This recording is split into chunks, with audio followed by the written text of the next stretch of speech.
Sud Radio, ça va mieux en le disant.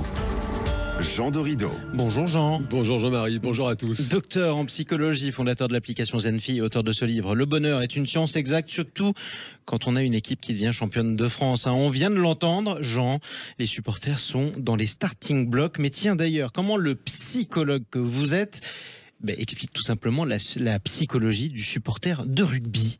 Alors, la psychologie du supporter de rugby, d'abord, dans le supporter de rugby, il y a le mot supporter. Donc, on est, si vous voulez, dans la psychologie de la passion, dans la psychologie de l'appartenance. Et puis, si on regarde plus précisément, qui sont les supporters de rugby, d'un point de vue, je dirais, quantitatif, ce sont plutôt des hommes qui s'étalent sur toutes les tranches d'âge, parce qu'il y a une vraie dimension de transmission, en réalité. On emmène son fils au stade. Exactement, et ça rappelle les souvenirs d'enfance.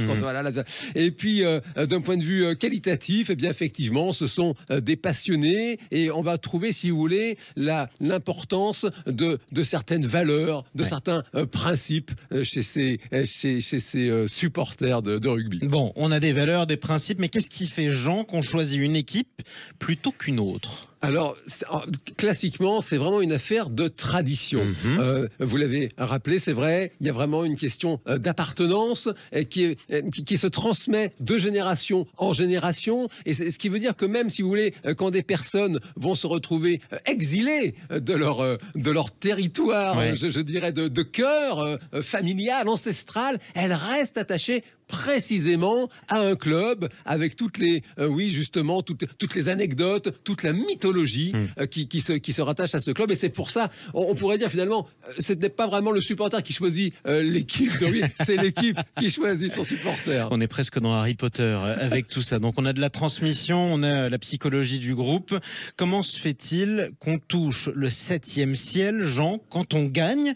Ou alors qu'en cas de défaite, on puisse en arriver jusqu'aux larmes. Le supporter que je suis peut vous le confirmer. C'est-à-dire que là, si vous voulez, c'est vraiment, on est en plein dans la psychologie des émotions. Un match de rugby, pour les passionnés en tout cas, c'est une tragédie grecque. Il y a une dramaturgie justement, et les supporters passent par toutes les couleurs de l'arc-en-ciel. En plus, le fait d'être ensemble pour justement assister au match, pour supporter son équipe de cœur, ça amplifie ces émotions avec précisément une espèce d'allégresse inouïe, de joie intense en cas de victoire. Et puis oui, c'est vrai, de véritables drames en cas de défaite. On rappelle d'ailleurs que les supporters de La Rochelle comme Toulouse sont en train même, en ce moment même, de traverser la France. La moitié d'entre eux reviendra de Paris déçu, malheureusement. Alors pour le meilleur et pour le pire, c'est exactement ça, Jean, le supporter.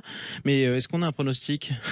Écoutez, là vraiment, je ne veux fâcher personne. Je dirais pour ce soir, que le meilleur gagne, évidemment. Que les meilleurs gagnent. Bon courage à vous, Rochelais et Toulousains. Merci à vous, Jean Dorido. Merci, Jean-Marie. Le bonheur est une science exacte. On le rappelle, c'est publié chez Larousse. À bientôt. À bientôt, Jean-Marie.